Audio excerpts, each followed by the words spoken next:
சங்கம் பெருமையுடன் வழங்கும் தேமதுர தமிழோசை உலகமெல்லாம்.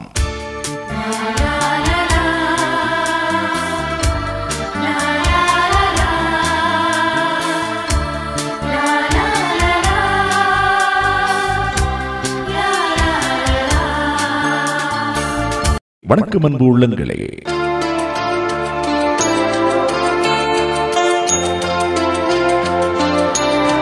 சர்க்கரை நோய் சம்பந்தமான பயனுள்ள மருத்துவ குறிப்புகள் சிலவற்றை நாம் அறிந்து கொள்வோம். கடந்த வார நிகழ்ச்சிகளிலே சர்க்கரை நோய் என்றால் என்ன, சர்க்கரை நோய் எவ்வாறு ஏற்படுகிறது, சர்க்கரை நோயின் அறிகுறிகள் என்ன, வாழ்வு முறை மாற்றம் என்றால் என்ன, உணவு முறையும் உடற்பயிற்சியும் சர்க்கரையை கட்டுப்படுத்த எவ்வாறு உதவுகிறது, குறிப்பிட்ட வினாக்களுக்கு கடந்த வாரங்களிலே நாம் விடையை அறிந்து கொண்டோம். இன்றும் கூட எத்தகைய உணவுகளை நாம் உட்கொள்ள வேண்டும், கலோரி என்பது என்ன என்பதை அறிந்து கொள்வது அவசியம். அத்தோடு ideal body weight, body mass index போன்றவற்றை நாம் தெரிந்து கொள்ள வேண்டும். முதலில் தகுந்த எடை நோய்களுக்கு தடை. ஒருவர் தனது உயரத்திற்கு ஏற்ப உடல் எடை இருக்கும்படி பார்த்துக் கொள்ள வேண்டும். விரலுக்கேற்ற வீக்கம் போல் அவரவரது உயரத்திற்கு ஏற்ப உடற்கட்டு இருப்பதே ஆரோக்கியமானதாகும். அதை பேணுவதில் உடற்பயிற்சியும் உணவு முறையும் முக்கிய பங்கு வகிக்கின்றன.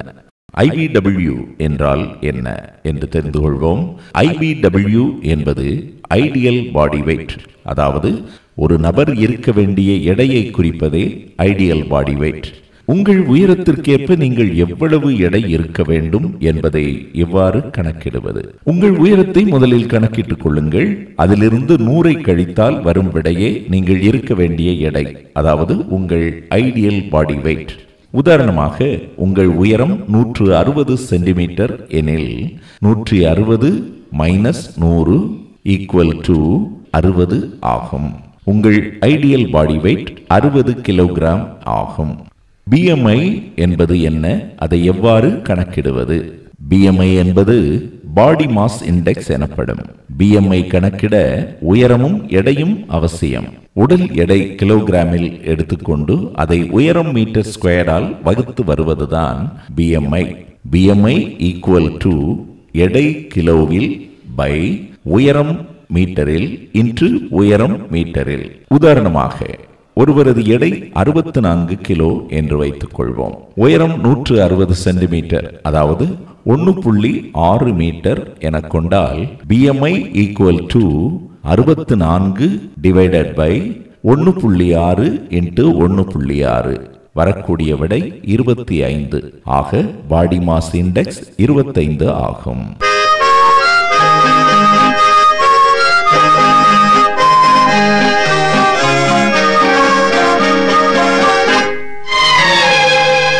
கண்ணன் வருவான், கதை சொல்லுவான், வண்ணம் மலர் தொட்டில் கட்டி தாலாட்டுவான், குழல் எடுப்பான், பாட்டிசைப்பான், வலம் கூறி தங்கெடுத்து பாலூட்டுவான், வலம் கூறி தங்கெடுத்து பாலூட்டுவான்.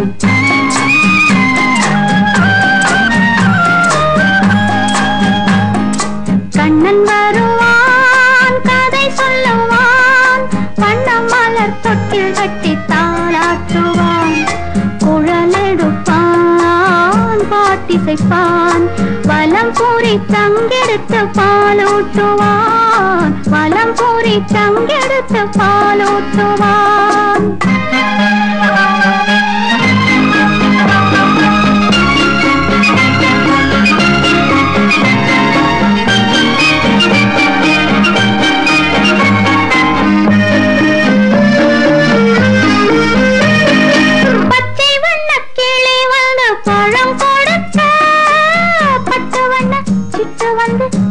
கொடுக்க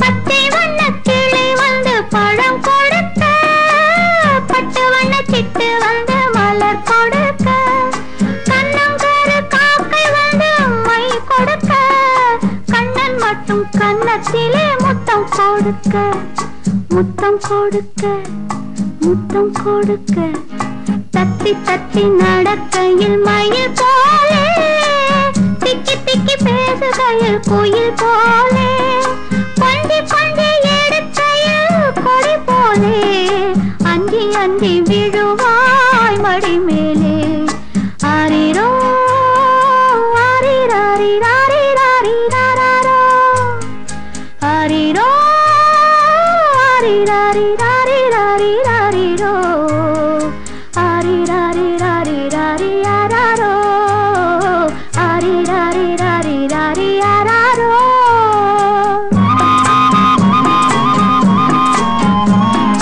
கண்ணன் வருவான் கதை சொல்லுவான் வண்ண மலர் தொட்டில் கட்டி தாலாட்டுவான் குழலெடுப்பான் பாட்டிசைப்பான் வலம் பூரி சங்கெடுத்து பாலூட்டுவான் வலம் பூரி சங்கெடுத்து பாலூட்டுவான்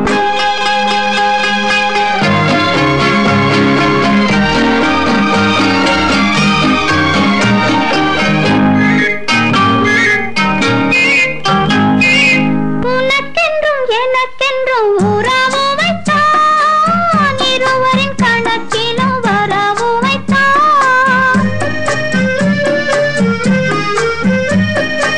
உனக்கென்றும் எனக்கென்றும் உறவு வைத்தான் இருவரின் கணக்கிலும் வரவு வைத்தான் ஒருவரின் குரலுக்கு மயங்க வைத்தான் உண்மையை அதிலே உறங்க வைத்தான் உறங்க வைத்தான் உறங்க வைத்தான் ஆரிரோ ஆரிராரி ஆரிராரி ஆராரோ ஆராரோ ஆரிராரி ராரிராரிராரிரோ ஆரிராரி ராரிராரி ஆராரோ ஆரிராரி ராரிராரி ஆராரோ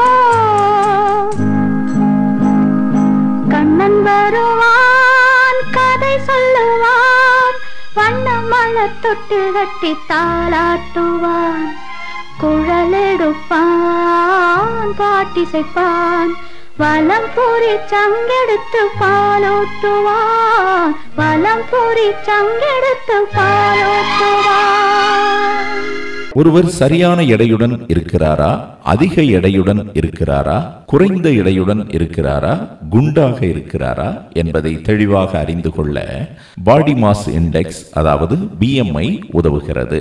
BMI 19க்கு கீழ் இருந்தால் குறைந்த எடை என்று கொள்ள வேண்டும்.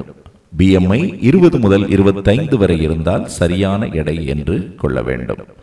BMI 26 முதல் 29 வரை இருந்தால் அதிக எடை என்று கொள்ள வேண்டும். BMI 30க்கு மேல் இருந்தால் குண்டாக இருக்கிறார் என்று கொள்ள வேண்டும். உணவு பரிந்துரையில் ஒரு நாளைக்கு ஒரு நபருக்கு தேவையான கலோரி உணவு எவ்வளவு என கணக்கிடுவதற்கு BMI அதாவது பாடி மாஸ் இண்டெக்ஸ் உதவுகிறது. குறைந்த எடை உள்ளவர்களுக்கு அதிக கலோரி உணவும் அதிக எடை உள்ளவர்களுக்கு குறைந்த கலோரி உணவும் தேவைப்படும். குறைவாக சாப்பிட்டாலும் சிலருக்கு உடல் எடை குறைவதில்லை. குறைவாக சாப்பிட்டாலும் சிலர் மிகுந்த கலோரி உள்ள உணவை உட்கொள்வதும் உடற்பயிற்சி மேற்கொள்ளாததுமே உடல் பருமன் அதிகரிப்பதற்கும் உடல் எடை குறையாதிருப்பதற்கும் காரணமாகும். ஒரு நாளுக்கு ஒரு நபர் சுமார் 1800 கலோரி உணவு தேவை எனில் அந்த அளவு கலோரி உணவில் மாவுச்சத்து, புரதம், கொழுப்பு எல்லாம் எத்தனை சதவிகிதம் இருக்க வேண்டுமோ அதே அளவில் சேர்த்து நாள் முழுவதும் பிரித்து உண்ண வேண்டும். தேவைக்கு அதிகமான கலோரி உணவை உட்கொண்டால் உடல் எடை குறையாது. சர்க்கரை நோய்க்கு உணவு பரிந்துரை. சர்க்கரை நோய்க்கு உணவு பரிந்துரை செய்யும் முன்பு கலோரி என்றால் என்ன என்பதை அறிந்து கொள்வது மிகவும் அவசியம். கலோரி என்றால் என்ன? நாம் உண்ணும் உணவு ஒவ்வொன்றிற்கும் ஒரு சக்தி இருக்கிறது. உணவினால் கிடைக்கும் அந்த சக்தியை அளக்கும் அளவுகோல் தான் கலோரி எனப்படுகிறது. கலோரியின் முக்கியத்துவம் என்ன? நாள் ஒன்றுக்கு ஒரு நபருக்கு குறிப்பிட்ட கலோரி உணவே தேவை. பரிந்துரையை மீறி தேவைக்கு அதிகமான கலோரி உணவை உட்கொள்ளும் போது உடல் உழைப்பு, உடற்பயிற்சி இல்லாத சூழலில் மிகுதியான சக்தியானது உடலில் கொழுப்பாக மாற்றப்பட்டு சேமிக்கப்படுகிறது. உடல் பருமனாகிறது. அதே நேரம் சர்க்கரை நோயாளிகள் பரிந்துரைக்கு மீறி அதிக அளவு கலோரி உணவை உட்கொள்ளும் போது இரத்த சர்க்கரையானது வெகுவாக உயர்ந்து விடுகிறது. சர்க்கரை கட்டுப்பாடு கைகூடுவதில்லை.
ஒரு நாளுக்கு தேவையான கலோரி உணவை எவ்வாறு கணக்கிடுவது? 25 வயதுக்கு மேற்பட்டவர்களுக்கு எவ்வாறு கணக்கிடுவது என்று பார்ப்போம். முதலில் குறிப்பிட்ட நபரது உயரம், எடை போன்றவற்றை கணக்கிட்டுக் கொள்ள வேண்டும். அதன் பின் அந்த நபரது BMI பாடி மாஸ் இண்டெக்ஸ் மற்றும் IBW ஐடியல் பாடி வெயிட் போன்றவற்றை கணக்கிட்டுக் கொள்ள வேண்டும். அதன் பின் ஒரு நாளுக்கு தேவையான கலோரியை நாம் கணக்கிட வேண்டும். பாடி மாஸ் இண்டெக்ஸ் 19க்கு கீழாக, அதாவது குறைந்த எடையாக இருந்தால் ஐடியல் பாடி வெயிட்டை 35 கொண்டு பெருக்கினால் வரக்கூடிய விடைதான் ஒரு நாள் தேவையான கலோரி உணவு ஆகும். பாடி மாஸ் இண்டெக்ஸ் 20 முதல் 25 வரை, அதாவது சரியான எடையாக இருந்தால் ஐடியல் பாடி வெயிட்டை 30 கொண்டு பெருக்கினால் வரக்கூடிய விடையே ஒரு நாள் தேவையான கலோரி ஆகும். பாடி மாஸ் இண்டெக்ஸ் 26 முதல் 29 வரை அதிக எடை உள்ளவராக இருந்தால் ஐடியல் பாடி வெயிட்டை 25 கொண்டு பெருக்கினால் வரக்கூடிய விடையே ஒரு நாள் தேவையான கலோரி உணவு ஆகும். பாடி மாஸ் இண்டெக்ஸ் 30க்கு மேலாக, அதாவது மிகவும் குண்டாக இருந்தால் ஐடியல் பாடி வெயிட்டை 20 கொண்டு பெருக்கினால் வரக்கூடிய விடையே ஒரு நாள் தேவையான கலோரி உணவு ஆகும். உதாரணமாக, ஒரு நபரின் எடை 64 கிலோ என்றும் உயரம் 160 சென்டிமீட்டர், அதாவது 1.6 மீட்டர் என்றும் வைத்துக் கொள்வோம். அவரது பாடி மாஸ் இண்டெக்ஸ் 64 வகுத்தல் 1.6 இன்டு 1.6, அதாவது 25 ஆகும். அவரது ideal body weight 160 minus 100, 60 kilo ஆகும். அவருக்கு ஒரு நாள் தேவையான கலோரி 25 இன்டு 60, 1500 ஆகும். அவருக்கு ஒரு நாள் தேவையான கலோரி 25 இன்டு 60, அதாவது 1500 ஆகும். 14 வயதுக்கு கீழ் உள்ள குழந்தைகளுக்கு தேவையான கலோரியை 1000 பிளஸ் வயது இன்டு 100 என்ற வகையில் கணக்கிடலாம். உதாரணமாக, 12 வயதுள்ள சிறுவனுக்கு தேவையான கலோரி 1000 பிளஸ் 12 இன்டு 100, அதாவது 2200 கலோரி ஆகும். 15 முதல் 20 வயது வரை உள்ளவர்களுக்கு 2000 முதல் 2500 கலோரி வரை தேவை.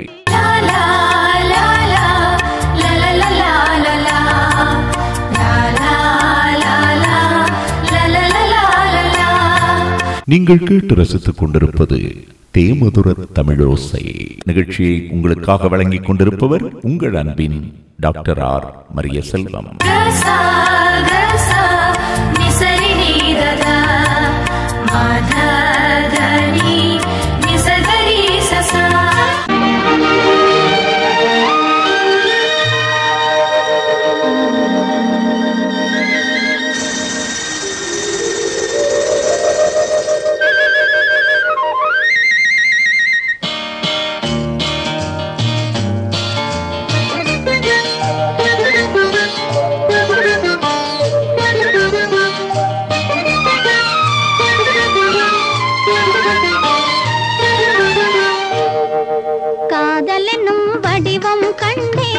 கற்பனையில் இன்பம் கொண்டேன், மாலையிடும் நாளை எண்ணி மயங்குகிறேன் ஆசை கண்ணி. காதல் என்னும் வடிவம் கண்டேன், கற்பனையில் இன்பம் கொண்டேன், மாலையிடும் நாளை எண்ணி மயங்குகிறேன் ஆசை கண்ணி. காதல் என்னும் வடிவம் கண்டேன்.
ஒரு நாளுக்கு தேவையான கலோரி உணவை எவ்வாறு பகிர்ந்து உண்ண வேண்டும்? ஒரு நாளுக்கு தேவையான கலோரி உணவை 7 முறை பகிர்ந்து உண்ண வேண்டும். உதாரணமாக 100 கலோரியை எவ்வாறு பகிர்ந்து கொள்ள வேண்டும் என்பதை பார்ப்போம். காலை 8 மணிக்கு காலை உணவு 20%, இரவு 8 மணிக்கு இரவு உணவு 20%, மதிய உணவு 1 மணிக்கு 30%, இடைவேளை உணவு காலை 11 மணிக்கு 10%, மாலை 4 மணிக்கு 10%, அதிகாலை 6 மணிக்கு 5%, இரவு உறங்கும் முன் 5% என 100 கலோரியை நாம் பிரித்துக் கொள்ளலாம். அந்த வகையில் ஒரு நபருக்கு ஒரு நாள் தேவையான கலோரி 1500 என்று வைத்துக் கொண்டால் அதை எவ்வாறு பிரிப்பது என்று பார்ப்போம். காலை உணவு 8 மணிக்கு 20%, அதாவது 300 கலோரி. இரவு 8 மணிக்கு 20%, அதாவது 300 கலோரி. மதிய உணவு 1 மணிக்கு 30%, அதாவது 450 கலோரி. காலை 11 மணிக்கு இடைவேளை உணவு 10%, 150 கலோரி. மாலை 4 மணிக்கு இடைவேளை உணவு 10%, 150 கலோரி. அதிகாலை 5% 75 கலோரி. இரவு உறங்கும் முன் 5% 75 கலோரி. இவ்வாறு 1500 கலோரி உணவை நாம் பிரித்துக் கொள்ள வேண்டும். சரிவிகித உணவாக உட்கொள்ள உணவு சத்து விகிதம் எந்த அளவு இருக்க வேண்டும் என்று பார்ப்போம். உண்ணும் உணவு சரிவிகித உணவாக இருப்பது அவசியம். உணவில் உள்ள சத்துக்களை நாம் கீழ்க்கண்ட முறையில் சேர்த்துக் கொள்ள வேண்டும்.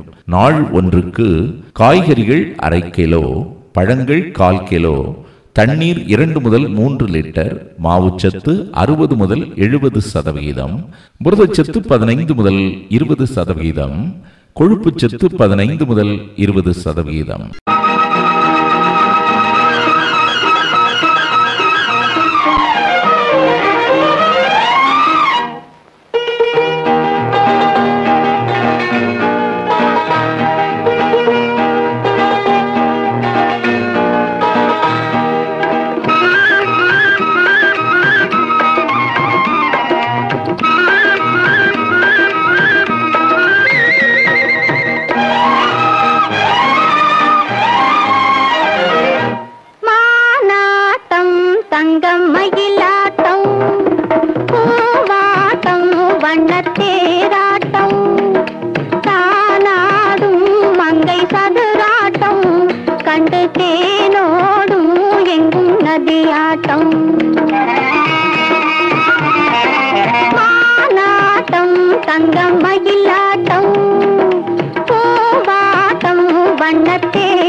செந்தி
சர்க்கரை கட்டுப்பாட்டுக்கு எவ்வித உணவை நாம் தேர்ந்தெடுக்க வேண்டும்? நார்ச்சத்து மிகுந்த உணவுகளையே, அதாவது ஃபைபர் டயட் தேர்ந்தெடுக்க வேண்டும்.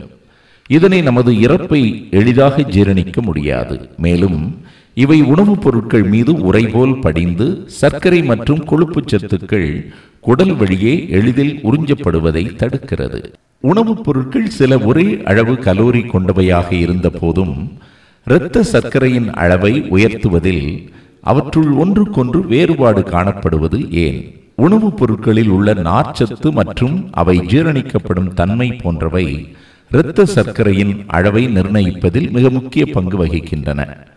உதாரணமாக, அமிலோபெக்டின் எனப்படும் ஸ்டார்ச் விரைவில் ஜீரணிக்கப்படக்கூடியது. அமைலோஸ் எனப்படும் ஸ்டார்ச் மெதுவாக ஜீரணிக்கப்படக்கூடியது.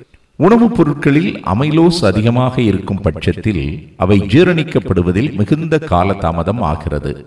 எனவே இரத்த சர்க்கரையின் அளவு உடனடியாக உயர்வதில்லை.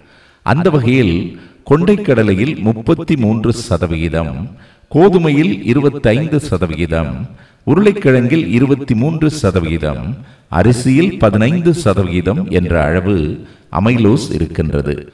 அரிசி, கோதுமை இரண்டும் ஏறத்தாழ ஒரே அளவு கலோரியை கொண்டவையாக இருந்த போதிலும் கோதுமையில் அமைலோஸின் அளவு அரிசியை விட அதிகமாக இருப்பதால் ஜீரணிக்கப்படுவதில் தாமதம் ஏற்படுகிறது. இரத்த சர்க்கரை விரைவாக உயர்வதில்லை. எனவே சர்க்கரை கட்டுப்பாட்டுக்கு அரிசியை விட கோதுமைக்கு முக்கியத்துவம் கொடுக்கிறோம்.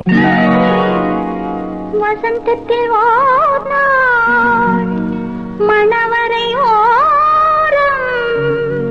வைதேகி காத்திருந்தாளோ, தேவி வைதேகி காத்திருந்தாளோ.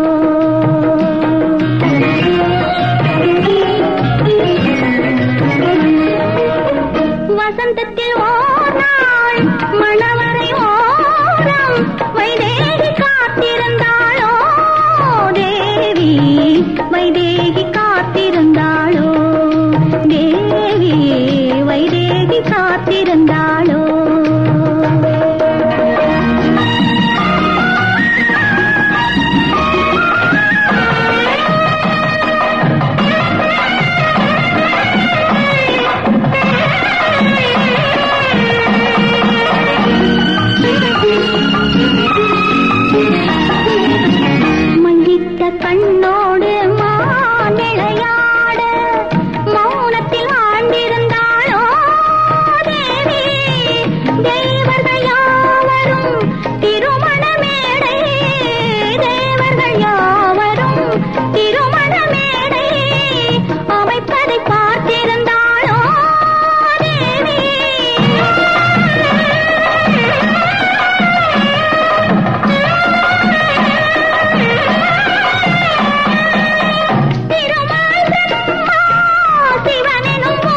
நீங்கள் இதுவரை கேட்டு ரசித்தது தேமதுர தமிழோசை.